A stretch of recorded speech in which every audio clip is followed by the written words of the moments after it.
Last fall, the city of Onawa dissolved its local police department. Well, tonight, in part 3 of our 4-part series on small-town policing, KTIV's Katie Koppel sits down with Onawa's mayor to learn more about the city's decision and why it transitioned to county-wide law enforcement. I'd love to be able to have a police department and pay them big city wages, but unfortunately, we just can't. Tracy Holland is Onawa's mayor. In her first term, she has helped oversee the transition from a local police force to relying on the sheriff's office to patrol the town. It is working. A lot of people had their doubts. I won't sugarcoat it. I was one of them. Onawa made the switch to countywide policing a few years ago. The discussion was we used to have 6 and a chief of police. And then as the years went, it went down to, 5, then 4. And it was getting to the point where we weren't getting anybody applying. When Onawa made the decision to disband its police force, Holland wasn't mayor yet.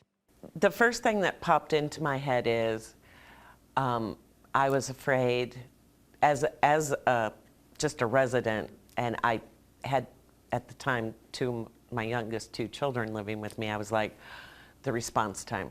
Now, a few years into the service, Holland says the change to countywide policing has been working. Is it sustainable? And that's another thing we have to look at.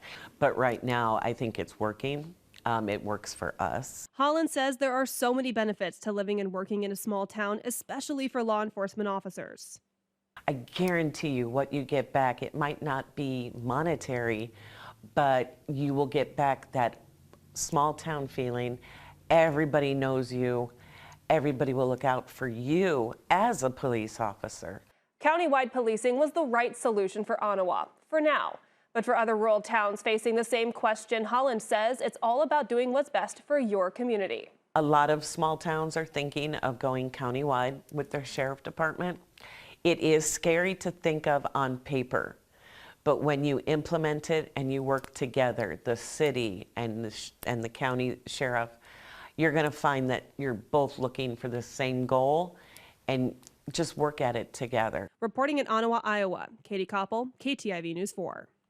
The decision to move to countywide law enforcement is one of many rural towns that are facing this problem. Coming up tomorrow night in the final part of this series on small town policing, KTIV's Katie Koppel visits one Monona County community who went with a unique approach to its local staffing for its police department.